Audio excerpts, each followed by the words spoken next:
and welcome back to the Lion's Den. Today we have a special episode. I actually get to interview somebody that I have found pretty interesting. Actually got to spend a lot of time with him over the past couple of days. Somebody that I've known, that I know through Instagram, actually. We've been following each other for a couple years. He's been a true inspiration to me, just along my journey, my life's journey, pretty much.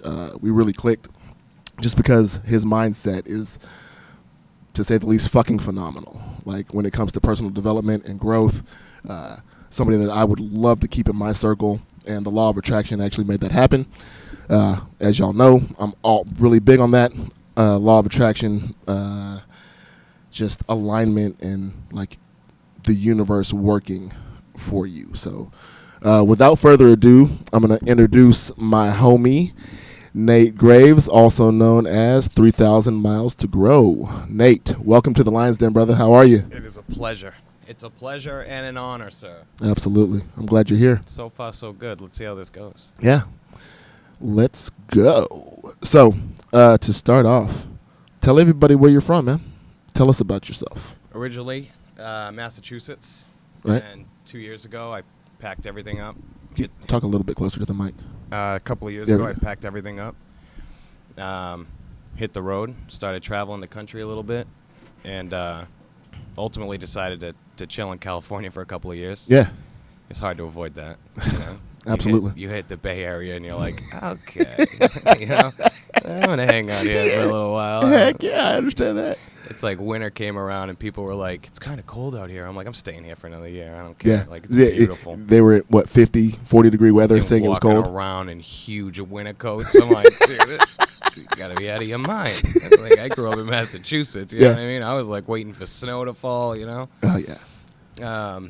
But I stayed there probably too long. You know, like I wanted Yeah. to keep traveling. Like I wanted to kind of keep this thing alive. Mhm. But, you know, like if you're going to stay in a place, experience the culture, Right. you got to work there, right? And yeah. it's like, to me, you know, like the blue collar culture is the one you kind of want to hit. You know, Mhm. it's like, I'm sure there's other avenues that are just as cool, but, you know, you get jobs in like restaurants and stuff like that. You really get to know, like, you know, like the lay of the land. You know Yeah. what I mean? They show you all those places, but eventually I packed it up again, as you know. This journey around the country was twice as long, Yeah. twice as adventurous. Right. Leading all the way here to Houston, Texas, baby. Right on. So, all right, so we'll go back, to California for a little bit. Tell us about your life there for those 2 years. You said you were there 2 years. Obviously, you and I have talked over the past couple of days, and I know a little bit more about it that the audience may not know, or, you know, your followers or my followers don't really know. So what did you do while you were living in California? So when I left home, Yeah. like the big thing was, right, like I wanted to find work, but I didn't want to just find work. Right. You know, like I wanted to do things that I enjoyed to do, where I could meet people, so Absolutely. on and so forth. At least have some of my passions involved in it, right? Mhm. So I applied to every tech company I could, trying to get jobs cooking there, because I like cooking. I did it for years, and I was like, how sweet would it be to, like, you know, leave Massachusetts, go work in Silicon Valley? You know, I'm no techie, right? Right, But, yeah. like, just to work there, right? So eventually I got hired at Google. Was cooking in their kitchens for a little while. Got hooked up at the YMCA as a wellness coach. Did a little bit of everything for them, really, like some lifeguarding or whatever, you know. That's cool.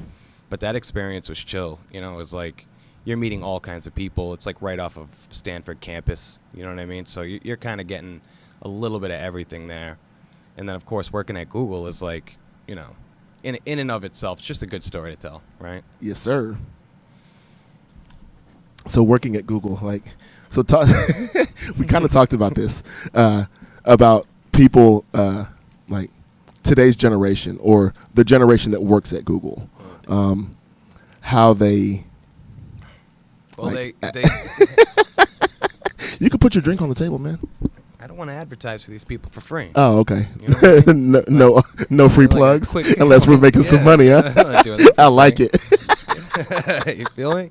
Let's go. The Google experience was really interesting, man, because it's like you know, like first of all, like my kind of idea of life now has like boiled down to something very, very simple but extremely meaningful. Right.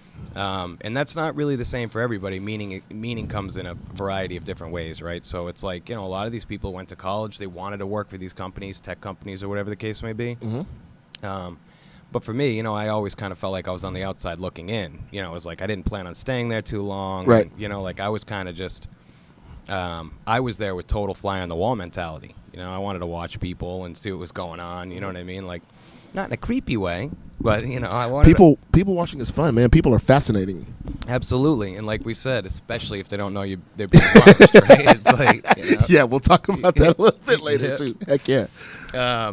But like a lot of things are interesting, man. You know, it's like I grew up, you know, pretty humble means. Right. You know, like we didn't struggle too much, but like.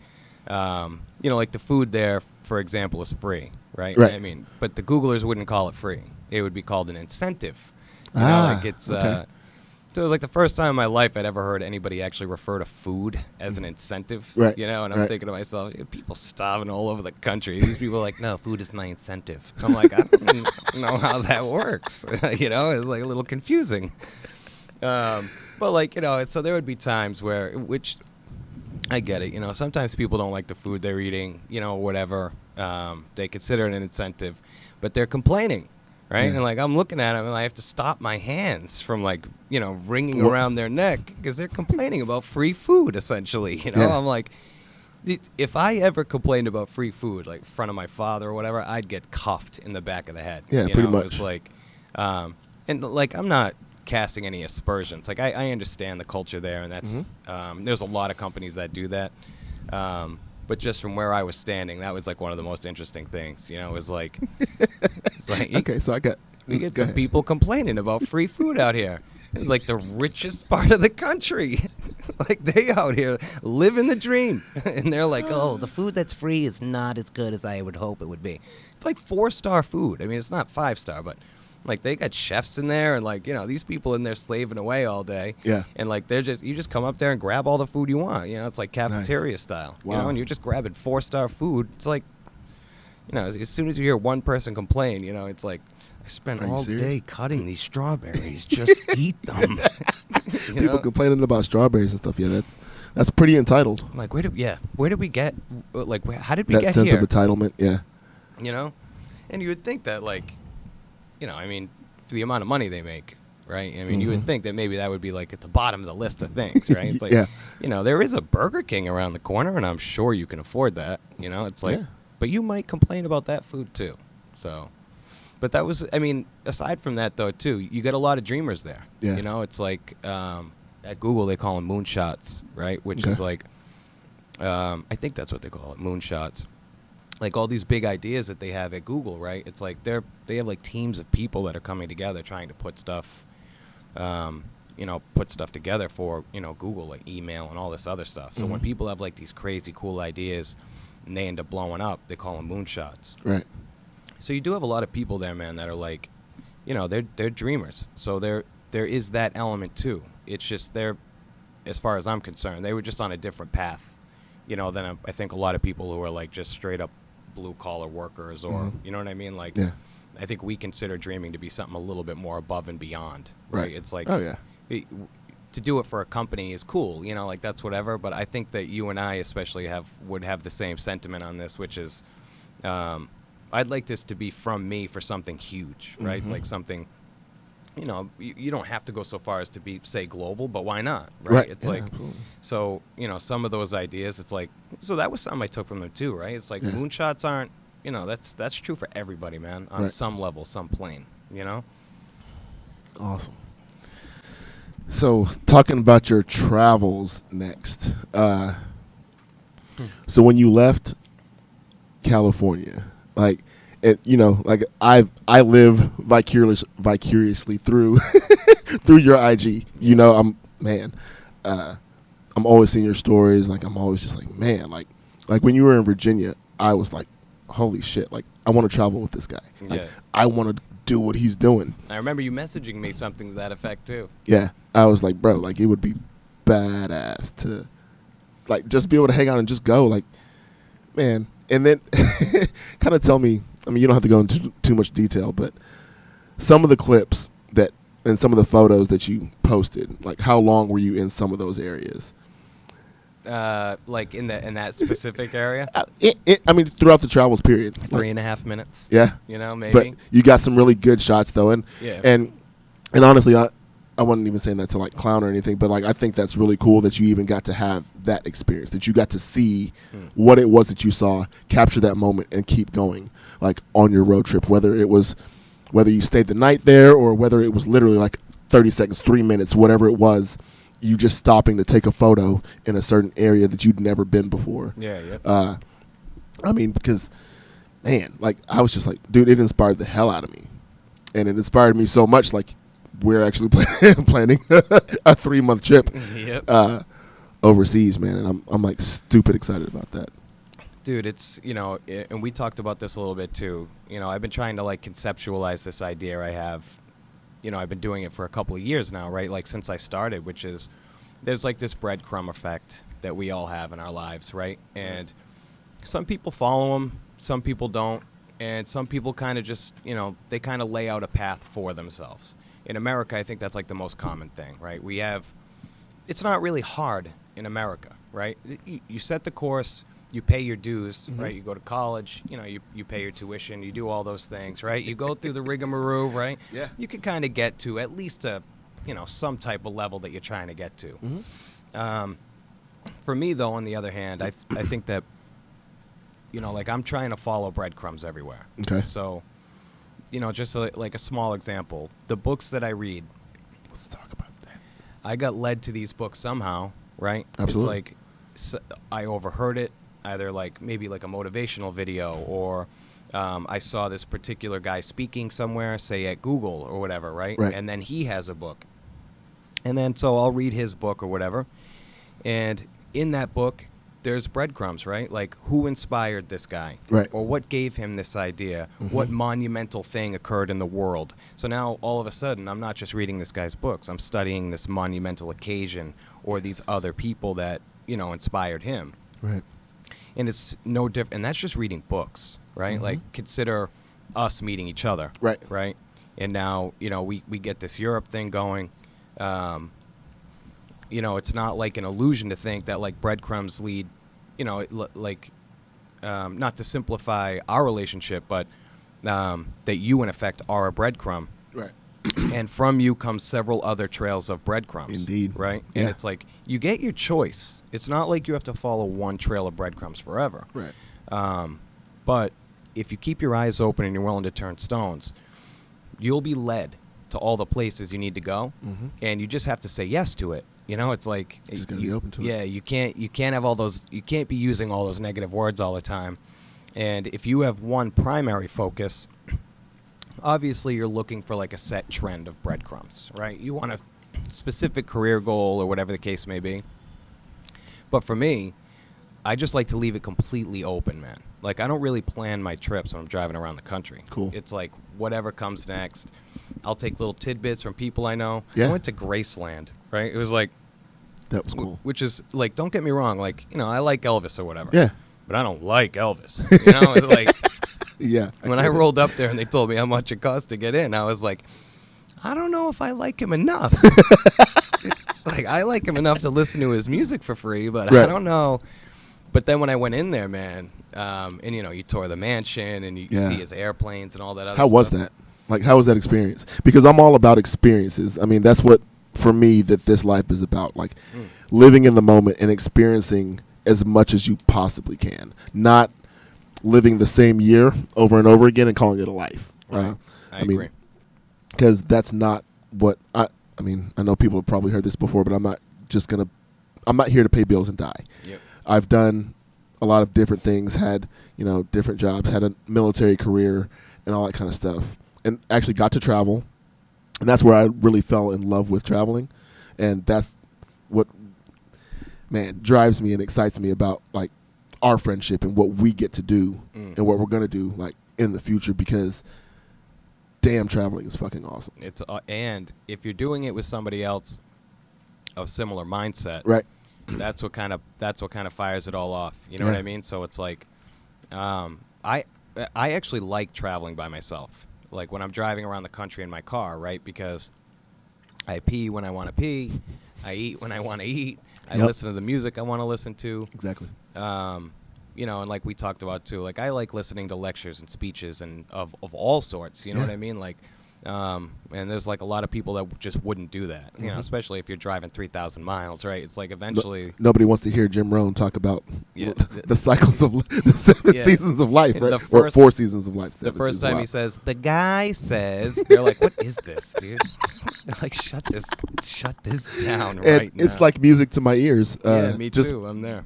because, I mean, shit. Just like we did it this weekend Yeah. on the way back from Galveston. Just today, this afternoon, listened to a little bit of Jim Rohn and then Yep. a really good speech by Les Brown. Mm. And I'm down. You know, it's like you're not always in the mood for certain things. Like you kind of want a different taste of things from time to time, yeah. right? But you know, we have a lot of variety because we've been studying this now for a while, Yeah, right? It's indeed. like, you know, I've been looking into this now for like 2 years. You know, just like independent study. Mhm. So we kind of get all the variety we need out of it. And I think for like a lot of people, man, it's I don't know if it's like I don't know how they feel, and I wouldn't say to know how they feel about it, but I remember when I first started listening to motivational videos, I felt a little corny. You know, I was like, course. this is kind of corny. Right. You know, it was like, I'm so glad you went there because that was actually going to be my next question. Like, how did you get introduced to personal development and growth? Like, yeah, that was, you know, that was like that's another breadcrumb thing, man. oh, okay, right on. Because like I had randomly, like I had like bouts of depression, Mhm. which was like really strange for me. I never had that happen. In fact, I had to Google it to find out what the hell was wrong. Like, why do my knees keep buckling under the weight of my upper body? You know what I mean? It wasn't because of leg day. No, no. Trust me, I would have known that. Oh. I stumbled in Little here like joke. a baby giraffe today. So, thanks for bringing it up, champ. Hey, no problem. Hey, birds of a feather flock together. My legs are still sore from like 3 days ago, so Yeah. we're good. God loves leg day. Nah, but go ahead. But you know, it's like that was like the starting point, right? But also, I had just started my Instagram account, Mhm. and it was supposed to be like a fitness page, Okay. and so I was trying to hit it all in, you know, someone who like lifts clean, eats clean, you know, like I was just trying to do it the right way. But Yeah. I wanted to hit like double sessions, and like I wanted to, because I worked 60 hours a week, 12-hour days in a hard labor job. Mm-hmm. So, like, ultimately, the point that I was trying to get out to people was you don't have to make excuses. Like, you don't need to hear somebody tell you that you're making excuses. What you need to hear is that you don't have to do that. You don't have to feel utterly compelled to make excuses, right? It's like, because there is a difference. You know, like, I think some people just feel like a compulsion to do it Mhm. because it's like, no, these are legitimate reasons. And certainly, most of the time, they are. But if you're trying to inspire somebody, you want to get them, like, out of whatever that old mindset is. So here I am trying to hit the gym and do all these things, but I'm working my ass off. You know, it's like, Right. so I started like just digging for motivation. I literally would just Google motivation because I was hitting times where I couldn't keep up with the page. Right. You know, it was like, I'm trying to do all this stuff. I'm like, I don't feel like doing it. Like, you've done enough this week. There were plenty of times where I was like, you've done enough, man. You know, it's like, Yeah, absolutely. so I just started listening to, like, you know, random motivational weightlifting videos or whatever the case may be. Yeah. And those things were loaded with breadcrumbs. You know, it's like you get like a 2-minute clip of Les Brown and then like a minute and a half of Eric Thomas. And then you get like a minute or two of Tony Robbins, Right. Jim Rohn. It's like, then I started actually looking into all these people, right? I'm like, who the hell are these people? Right. Why is it that like some noise is coming out of this dude's face through my phone into my ears and makes me want to do stuff? You know Right. what I mean? Like, Yeah. So I just got turned on by that idea. You know, it was like, it was much more, I think, metaphysical than anything else after like the first initial drive, because I just became curious about it more than anything else. It was like, why the hell does this work, man? Like, Yeah, it does. movie quotes, dude. You know, like Rocky. Like, nobody can tell me that they watch Rocky and it doesn't hit the training montage, Right. and like they're like amped. Right. Like it's a physiological thing, man, right? Like it's Yes, not sir. it's not just like, oh, my brain is lighting up. No, like your heart will race a little feel bit. it. Yeah, you Your feel energy, you feel that energy. it. Right, man. Like Most definitely. And that to me was like a really interesting thing, dude. I'm like, what is this, man? Right.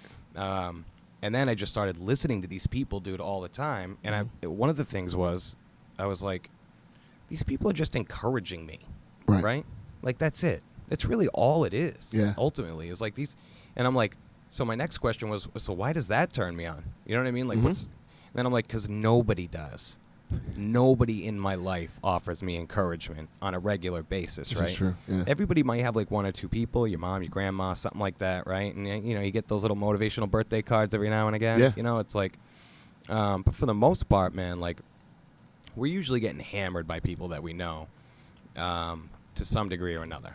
And I think it's just because, and it's not even like they do hammer us, or like you said, we get hammered by people that we know, and I think one of the main reasons that is because they're putting what they think they can do, their limitations, on you, Right. and or on us, to speak, like so to speak, because when I tell people, I mean, like you, I'm sure we've all heard this, you know, be careful who you share your goals with, Right. Yeah. because some people are going to try to talk you out of Yep. doing what you want to do. And it's not that they don't want you to do it, it's that they don't think they can do it.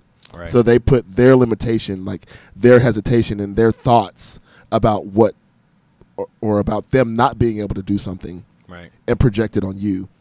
And you really got to watch, like, who you associate with, because those people, I like to call them crabs. I mean, we've all heard that before. feel that. Crabs in a I can bucket, feel man. that, People yeah. like to pull you down. Misery fucking loves company. Yep. It loves it. And I've lived it. I've lost friends because I've changed the way I think, the way I act, and what I do. Mm-hmm. I mean, we were actually just talking about my former best friend earlier. I'm not going to say any names or anything like that, but I mean, my buddy, I mean, we were cool. We used to do a lot of drinking, tequila, riding four-wheelers and things like that. And for me, it's like he's still stuck where we were back in 2008. I'm not there anymore. Yeah. I'm not doing the same things. I'm not listening to the same things. I'm not really hanging around the same people. My circle is very small, Yeah. really small. And I keep it that way for a reason, just because you kind of got to inoculate yourself away from Right. the people, the crabs, so to speak. There is a part of that too that I can understand from other people's perspectives, right? Which is, there is kind of a part of you that is telling them, to some degree or another, on a very strange level, I guess, hey, I'm getting to be too good for this, right?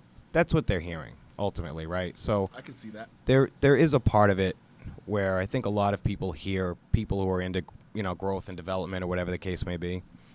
They're kind of hearing some of this stuff to that effect, right? Which is, Right. you know, I'm too good for you now. I don't want to do the same stupid things that you do. You're not going anywhere. You're not growing.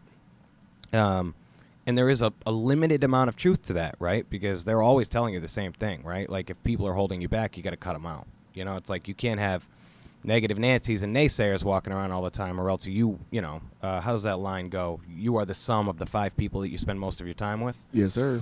So it's like, you know, you have to start cutting some people out.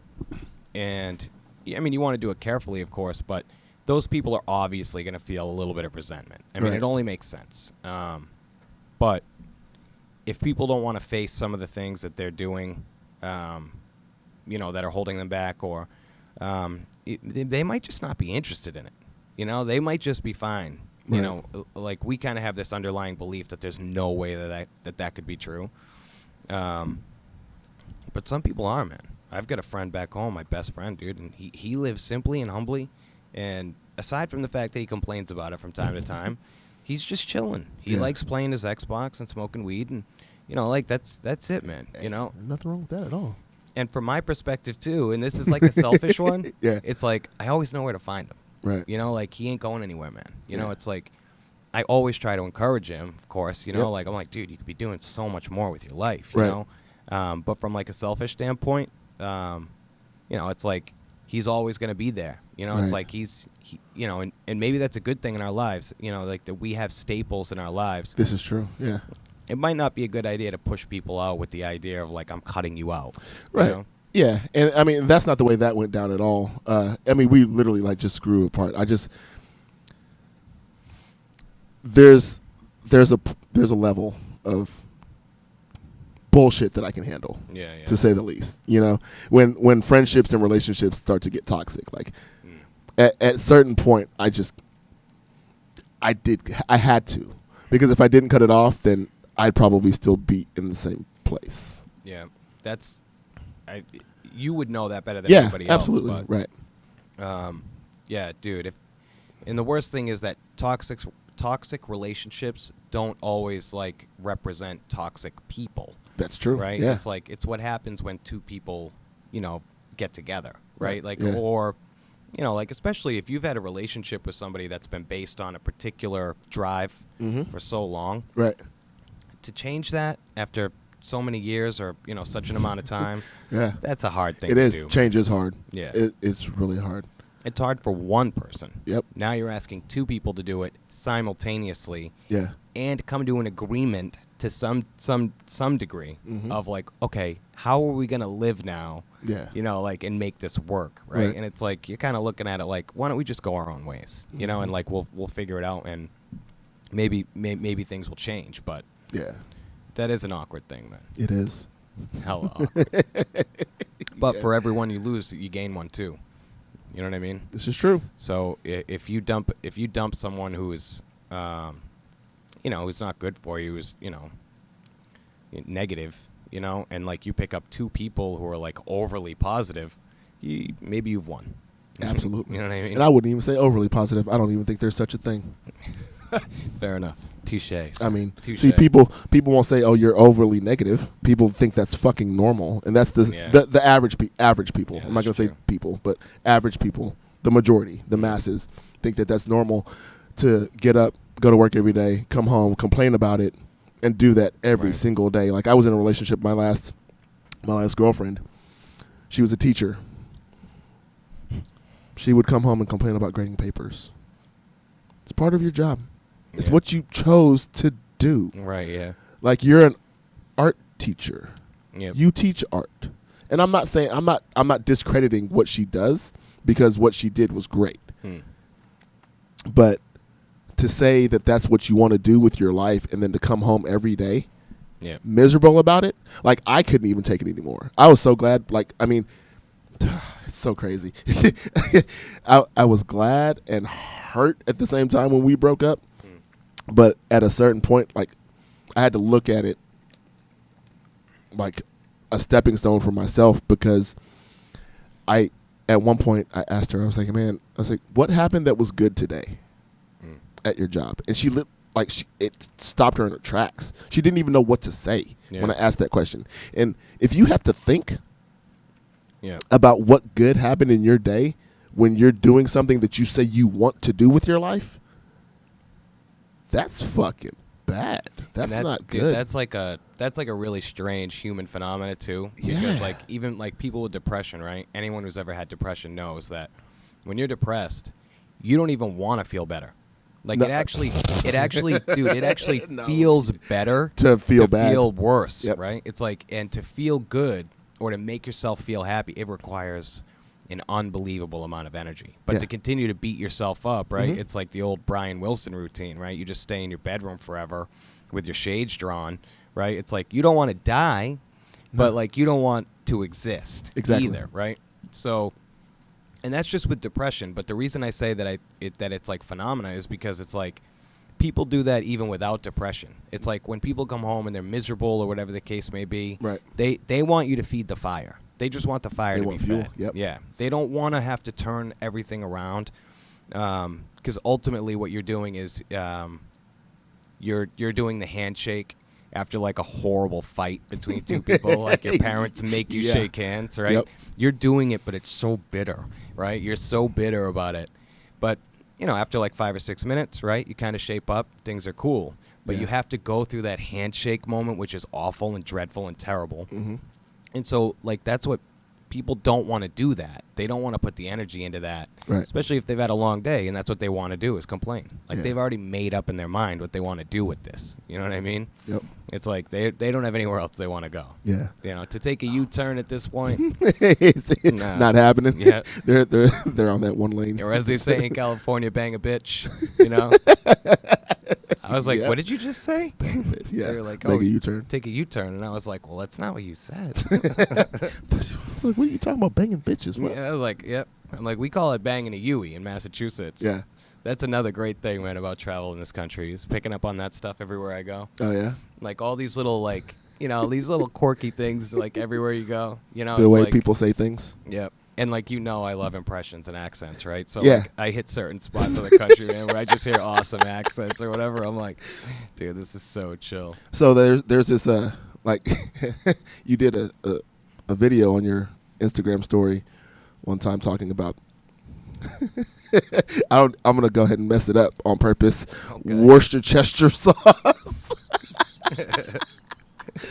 So you literally like had my attention with that because it was freaking hilarious, and I was like, I like this guy. I was 'Cause just- I he's- was- I was just angered at that moment. I remember like, using it and Right. being like, it's Worcestershire sauce. Say it again. Worcestershire sauce. Thank you. It Thank is you. Worcestershire sauce, right? And I just kept thinking in my mind about all the times I had heard people say it, Yeah. even all over the country. They're like, they can't even say it. Even if they tried to say it the way they think it should be pronounced, they still can't say it. They're like, Worcestershire, Worcestershire. They don't even know what to say. It's like their faces literally, they're like, while they're Yeah. trying to say it. And I was using it. I'm like, let me help you. That was all I really wanted to do. I just It was wanted to cool. help you. It was funny. I enjoyed that video. Like I watched it a few times just because. Worcestershire. That's it. Worcestershire. That's it. I got you. That's I the got word. you. I'm going to hold that down for a long time. Talking about impressions. So I've heard some of them. I got a couple in the I've heard a bag. few.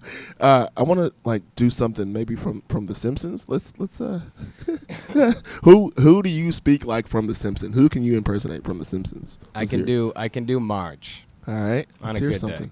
On a good day. Well, today's a great day, so Yeah. let's get it. So my Marge, the famous Marge line is, Homer, no stalking. I said no stalking, Homer. And then she does like that. Or she says, Bart, my special little guy. That's another famous Marge line right there. Wow, that's good. So you told me a story about you practicing before you figured that out, and you don't have to go to you don't have to tell the whole story like you told me already, but give me the cliff notes of what happened, how you figured out, and who was with you and what they told you Yeah. Well, when you were practicing. King of the Hill was like one of my favorite shows at the time. Right on. And I had just kind of learned how to do the Hank Hill voice. Right. So I was like, how many other characters on this show can I do, Yeah. So I wanted to learn how to do Bobby. And I was just like in my bedroom or whatever, like, and it's like, I don't know how long it takes. Sometimes longer than others, but you just sit there and go, until finally you hit on a note or like a tone that sounds right. Yeah. And then I was like, and I was like, it's Marge. I'm like, that's Marge right there. I just took that noise and ran with it. I'm like, all right, man, this is cool. Breadcrumbs, baby. Right? There you go. Breadcrumbs. Like, dude, and that was, most impressions kind of just come naturally. Yeah. Like if you can do them well, Right. they probably come pretty natural. But the ones that you have to practice are like that. You have to just sit there and like make a million ridiculous, stupid noises Yeah. until you get something right. And like study people's faces and, all kinds of nonsense like that. That's cool. Cartoon characters are a little different, right? Because, studying their face doesn't really get you too far. So No, you not have to much. just hit, like, sounds. Like, that's a... But, like, for the most part, I kind of just try new stuff all the time. Yeah. It was like... and so, like, if something hits just right... But like when I worked at the YMCA, Mm-hmm. eventually I could impersonate like 6 or 7 people in there. And I would be Nice. working, and everybody, dude, was like dying to have me do these impressions of these people that we work with or whatever. And like there would just be certain times where once I got really comfortable with people, they would come over and start talking to me, and I'd be, I worked with this kid, and if he watches this, Terrence, my boy Terrence, he would be sitting there, and then they would be talking to me, and then Yeah. I would start talking to them in the impression of them. Right. And dude, it would be like a 5-second meltdown that this person had, where like I just reverberated their own sound off of their face. That's fine. And they're just like, and Terrence is sitting there dying, dude. You know, it's like, but those ones, like, because you hear them every day, you Yeah. know, it's like, as far as doing like, famous people or whatever, I kind of stopped doing that a while ago, but you never know. I might start back up again. Hey. Might be able to try out a couple of Yes, comedy yeah. skits here and there. Yeah. There's plenty of country left to see. Who? Absolutely. So originally you were supposed to go to Austin whenever you came here to Texas, right? Yep. So what? I mean, I'm gonna call it alignment, but kind of tell the story on what actually brought you here to Houston instead of going to Austin. How'd you end up here instead of there? Yeah, I was in Kissimmee, Florida, Okay. trying out the Orlando area. I was like, maybe I'll live here, check it out. It was all right. So I was like, all right, let's try Austin, Texas, because I heard good things about Austin. Yeah. I had a friend back in Cali who lived in Austin for a little while. He was like, dude, you got to check this place out. Right. But just kind of rummaging through like Airbnb prices and stuff like that. It was like, I was kind of like, oh, all right, maybe there's another spot, Right. And then I ended up hitting you up and being like, I was just kind of like, where are you Yeah. in Texas? And you were like, Houston. And I was like, all right, Houston sounds okay. I'm like, do you know anybody with Airbnbs, whatever the case may be? And Yeah. then, of course, like within 24 hours, you're already firing back. I was like, dude, I'm going to Houston. I'm going to Houston. Of course, bro. Yeah. I'm like, I know this human there anyway, so let's Yeah. do this, man, Yeah. But like, to think like we've been chilling, like a good amount of the time that I've been here, we've been hanging out, Yeah. right? Making plans, right? Like, I was like, dude, some of the things that you think are like, like it's a shitty spot. Mhm. I'm like, oh, I really wanted to stay in Austin. Yeah. And it's like now I'm having like the time of my life in Houston. So That's awesome. like it's perfect, man. See, and I'm glad to hear that. And that's kind of like, I mean, you didn't have to say it like that, but you said you're having the time of your life, and I'm just glad that I was able to be a part of that experience for you because, man, like that's what life's about, bro. Like literally, like living my best life. Living my best life. There you go. Dude, especially being alone Yeah. around the country, right? Right. It's like, I've done so many things, been so many places, but I'm not there with a ton of friends or whatever the case Yeah. may be. Which is, pros and cons. And yeah, and I'm gonna go ahead and brag. I mean, there's nobody as cool as me out there, bro. I So mean, far, come on. man. So far. We still have to check out Europe, and you never know. Oh, that's gonna happen. Might Oh, meet yeah. a couple of crazy Irishmen out there that were like, these Oh, we'll dudes find are some way cool cooler than us. Yeah, yeah. They're gonna be, how many pints of beer did you drink today? It wasn't enough. I know, right? Maybe like 10. He'd be like, oh, that's 10. I had 10 before breakfast, didn't I? Okay, like, okay. Impressions. are You're like, fucking okay, awesome. let's go. Give me that shepherd's pie, and I'll throw down 3 or 4 more pints. We'll see how it goes. Oh man. Let's see here. What's next? But I think that like one of the cool things about meeting up in our particular circumstances, that we didn't even really know each other in real life, right? Right. It's like we only knew each other from Instagram. Right, based off of social media. Yeah. Right. So, to a degree, that's real life. But a large part of the population, man, doesn't look at it like that. Right. Even before I left home, man, like people were freaked out. Mhm. Like, oh, where are you gonna stay? Where are you gonna go? It's like, I don't know. I'll figure it out. Figure it out. And they're like, well, you can't. How do you? How do you know if you have enough money? Like, dude, it was just all these like really stupid questions. And like, dude, I remember specifically this dude that I worked with telling me that I need to bring like a plethora of weapons while I was driving across the country. Right. And like, I'd never done it before, man. I had barely even left home by Yeah. the time I was 30. And I'm sitting there thinking to myself, like, am I going to need a machete for this? Like, do I Yeah. need a submachine gun driving across America? Yeah. It was like, so I had some, some misconceptions, right? And it's like, and that's of course like an exaggerated example, but people, dude, they're genuinely like fearful of like anything unknown. But like the number one thing I've learned is like people are way cooler, man, Yeah. than everybody gives credit for. Yeah. You know, like there's a lot of nonsensical talk about, you know, what kind of people are in this country or anywhere for that matter. And, you know, everything is dangerous and you can't trust anybody and all this other stuff. Like, false. It's false. It's Yeah. completely false. And all the traveling, man, I've met so many cool people. Right.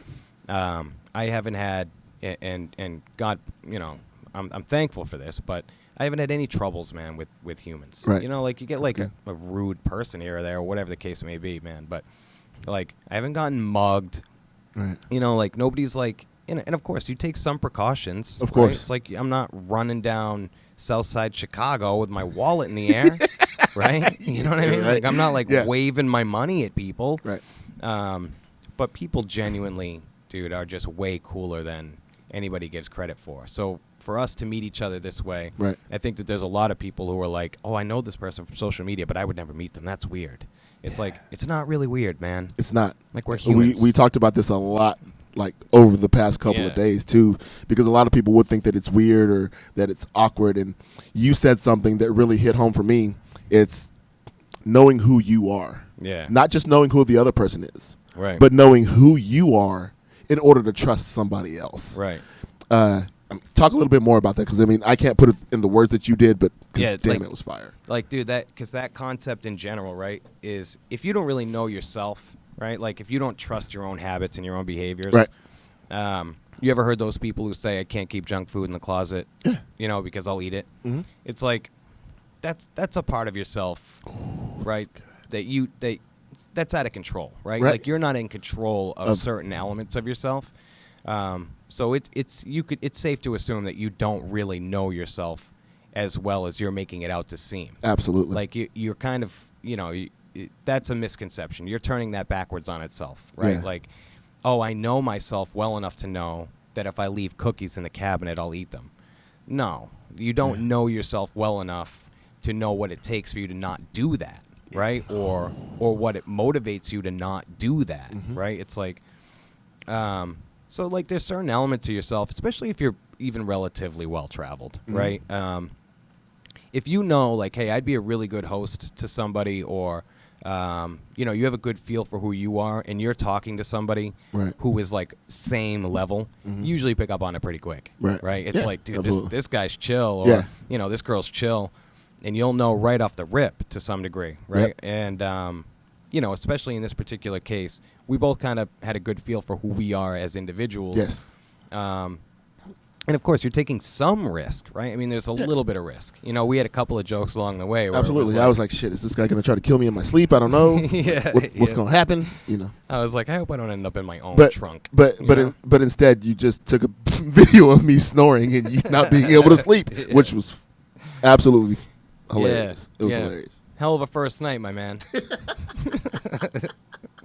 I'm like, sitting there trying to watch some Jason Statham movie, and all of a sudden, your head hit the pillow. 6 Bro. seconds later, I was out of there. I was like, okay. We had a here good we day in go. Galveston, man. It was a good. That we did. A lot That of we did. Mexican food, a lot of tequila for me, Right. Jameson for you, and yeah, man. I had a good time though, because I hadn't actually taken a break since the last break that I've taken off from work. I mean, I pretty much work 6 days a week, and that's my choice, not a complaint, Yeah. because I like the money. And we So- battled the elements. Indeed. Oh yeah, you walked through what you called a hurricane, which was us getting sprinkled on in Galveston. It's good enough for me, man. I lived We- in Northern California for 2 years where it doesn't rain at all. Okay, so Well, that's good. to even get sprinkled on, yeah, well, I mean, until it catches fire. Yeah, yeah, You know, yeah. but- And then you wish it would rain, huh? And then yeah. But when it rains, then like I mean, I've seen what happens when it rains in California, and mudslides are not okay. Yeah, I'm not okay facts. with those. Yeah, that's true. that's not cool at all. It used to scare the shit out of me when it rained in San Diego, because Yeah. literally, like when it rains, because you know I lived in San Diego for 8 years, so to me, this is what I used to say. Rain in San Diego is equivalent to like black ice in like northern states, Yeah, because yeah. when it rains, like all the oil, because it barely ever rains, all the oil from the cars on the freeways, like it rises, Yeah, right. and it makes the freeways like literally like ice, Yeah. slick, and it's Super it's slick, scary. yeah. I used to like literally be like almost white fisted driving to base, like because I know how to drive in the rain, but Californians don't. Mm-hmm. And driving don't around, have to tell me. they're already crazy drivers. One, Mm. and two, like it was rainy days were bad in as far as car accidents went in San Diego. I was so spoiled with excuse me, with Northern California weather, Yeah. especially being from Massachusetts. Mm-hmm. But like when I started traveling again, like I hit Tennessee and I was getting an oil change, and they had the weather on the TV, and I was looking at it. I'm like, who the hell watches the weather? I'm like, you guys have to. Oh, that's right. In California, you don't need the weather because Yeah. it's always the same. Right. You know, like it never changes. Like I don't even think I'd even needed to bother looking at the weather app on my phone Right. for so long. So yeah, yesterday we're walking through torrential rain and winds. There was no torrential anything. Hurricane We on the rise. Bro, we weren't even wet when we got back to the hotel room, dog. We walked 0.2 miles to the smoke shop so I can get some blunt wraps. That Don't was downplay it, man. We almost got blown away. Okay? Like, just stop it. You stop it right now. That was a near-death experience. near-death experience. Hold on, let me see if I can find this video. If we had been holding umbrellas, okay, we would have Mary Poppins'd the shit out of that situation, and God knows where we would have ended up. Oh my goodness! Wait, I don't even. Where is it? We could have flown back to Houston. Shut the hell up! Just saying. You're silly. No, we couldn't have. I don't know why the video's not in my camera roll, but it's all good. You've been having a lot of technical difficulties with that phone. Yeah, today's been kind of weird. I was trying to log in to let them know that I was here. My internet wouldn't come up. Couldn't log into the app that we use to communicate. I was like, we're never gonna get to do this podcast. Oh no, we're here, bro. We are here. That we are. Okay, so something that I want to kind of talk about, you and your writing, because like you inspire me. I don't think I've said this, but I actually wish that I could write like you. And I already know what you're thinking, what you would say to me. Then just do it, right? You know. Just do it. No, like I'm not even gonna lie. So here's something that I really haven't told you. I used to want to like literally copy your shit and like paste, like take bits and pieces and like kind of make it Yeah. my own. But I was like, you can't copy shit on Instagram, so Yeah, I would like yeah. actually have to like type the shit out, and I was too lazy to do that. Yeah. But no, I mean that's how good your writing Saved us is. from plagiarism. I literally wanted to do that just because, I mean, not only were the posts, like your quotes good that you post on Instagram, but the comment, like your captions. your captions, your meat and potatoes, man. I mean, you go into such depth and detail, and it hits a lot of, I mean, it hits people in the right places. Kind of talk about that because you told me some stories about like how you felt about writing, some of the comments that you would get, and don't just, I mean, tell me the good and the good and the not so good. Yeah. The things that you liked about it and then what you didn't like about the comments and things like that. Well, it was like eventually it kind of turned into a blog page. You know, it was like when I left home, I had like 435 followers on Instagram. I hate to call them followers, but you know. Yeah, indeed. And then it was like all of a sudden I had 4,000. You know, so it was like it was a pretty quick jump. You know, it was like me traveling, me relocating. But the whole purpose of writing was like, like I wanted to kind of get into something new, right? Like something that it's something I was interested in, which was writing. Right. But also like they were kind of ways for me to write out daily affirmations for myself every day because I'm inspired by quotes more so than anything. Yes, sir. Movie quotes, you know, just a litany of things that just people say, you know, like those things are I find really interesting. Mm-hmm. So something would motivate me first thing in the morning, and then like I would fill a caption with it, you know, Right. like as just kind of as like a way for me to, you know, kind of boost myself up, but also to keep me relatively humble, like whatever the message of the day was. Yeah.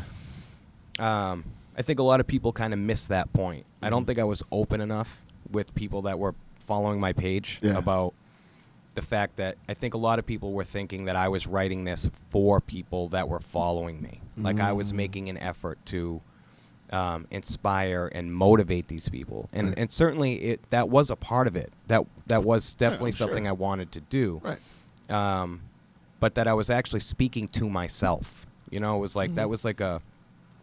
And so I haven't really been writing much lately, like we talked about. Right. Like at least I haven't been posting it. And like there's a slew of reasons for that, but like people were messaging me, man, with like real, like just like real problems. You know, like it was stuff where I found myself having to respond to like DMs with like, I need to let you know that I'm not a physician and I'm not a psychiatrist or a doctor, Right. and that I can't give you any sort of medical advice. You know, it was like, Yeah. and then I'm like, dude, what am I doing? You know, like like this isn't your spot here. Like, you know, some of these people really need help, and although you're helping to some degree, you know, it was like they were kind of telling me very personal things where I was like, I don't even know if I can hear this, right? It's like I'm writing these to myself to boost myself up, and now you're telling me this story that makes me not want to leave the house. Wow. You know what I mean? Like it was just, that was a weird thing, and I think that I kind of just have a couple of things I need to come to grips with if I'm gonna let people read my work. Yeah. You know, it's like it's different like if I were like writing stuff that just you were seeing, or Right. you know, but like a lot of these people are complete strangers, and I didn't take into account that like it's one thing to write to yourself, but like knowing your audience, know and understand what kind of people, at least what large percentage of the people that are reading your material, what their life is probably like, right? Like if they need growth and development, they're either in the thick of it, right, and things are getting really good and things are going like much better for them, Right. or they're like in the doldrums of it all and they're just reaching out for anything they can get at this point to try and live a better life, right? And it's like some of those people, you know, are, that kind of gets a little bit scary for me, because it's like I don't really know and understand how to respond to this or what I can do for you, Right. because I'm used to writing to myself. I'm not used to writing to you. I haven't been writing to you, right? It's like this, it's not as personal as you think it is. You know what I mean? So that kind of threw things off for me for a little while. Yeah. You know what I mean? But I love writing, dude, and I love doing it almost immediately, and the positive responses that I was getting back from people like yourself, Right. dude, that gave me all the encouragement I needed to keep going with it. Right? It was like, And here's what, and this is why I brought that up, because I want to encourage you to continue. I know, like, I understand it. Well, I don't know what it's like to read the comments that and the DMs that you received, because you told me some things like I'm just like, wow, like I don't even know how I would respond to that. However, there are no accidents, and just because you're not a licensed physician, I think that a lot of people relate to you better because you're not, and that could be true. it could be part of your purpose, man. And I'm not saying like you. I'm not telling you to, hey, you know, just suck that shit up. Deal with the. I mean, because you said some things like you had to read that got you to the point where sometimes you didn't want to leave the house, and that's not okay. Right. Yeah. I don't think that's okay at all. But what I will say is, you never know just what somebody venting to you and you just responding the way you feel could really help them out. No, dude, that's definitely true. And, you know, I had already... So I'm just going to say, on that note, just don't quit. Don't stop. I mean, I already spent a few minutes saying, like, how important it was for us to hear somebody encouraging us, right? It's like... Absolutely. So, yeah, I mean, I think one of the cool things is, if I can take this turn in my life where I'm kind of just living out my dream, right? And I'm kind of, you know, I'm living like this nomadic lifestyle. I'm a minimalist. My entire life fits in a, you know, in my car. This is the life I wanted, right? It was like, and if the encouraging words of some of these people can get me there, then it would be cool to think that maybe my words could do the same thing for somebody else. Absolutely. Right? It's just, I never DM Jim Rome with my problems, so I, you know, that's an element of it that I kind of got to get. Yeah, you just got to keep together. listening to him. Yeah, I mean, it's like, dude, there are just certain things that I kind of have to. Yeah. You know, I got to work that out. You know, exactly. It's like, but I do want to write. You know, it's like there are times every day, dude, where I'm like, I want to post something or whatever. And you should. Don't let it stop you. Don't let a couple bad apples stop you from that greatness, because, man, it's awesome. And aside from the few things that do bother you, I mean, there are way more people that are affected positively from that, and that really feed. And sometimes people need your energy. because you give good energy. Yeah. Because if you didn't, you damn sure wouldn't be sitting in front of me in here That's right true. Facts. now. So I feel that. That's true. So back to like we're almost finished with this. So we talked about a few impressions. I would like for you to do one of the impressions that you talked about on motivation.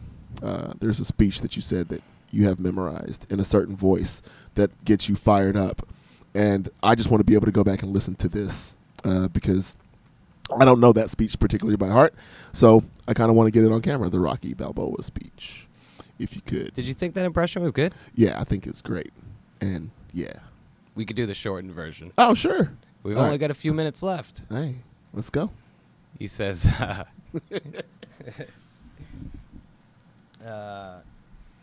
trying to remember how it starts. I'd actually like to do the whole thing. Oh, we'll do it. I'll do the shortened version. Do whatever you feel is right. He says, but it ain't about how hard you hit. It's about how hard you can get hit and keep moving forward. How much you can take and keep moving forward. That's how winning is done. Now, if you know what you're worth, then go out and get what you're worth. But you got to be willing to take the hits and not pointing fingers saying you ain't where you want to be because of him or her or anybody. Cowards do that, and that ain't you. You're better than that. What do you think? What do you think? Not bad? It's great, man. How's it sound coming out of a I microphone? love it. I love it. I love it. I love it.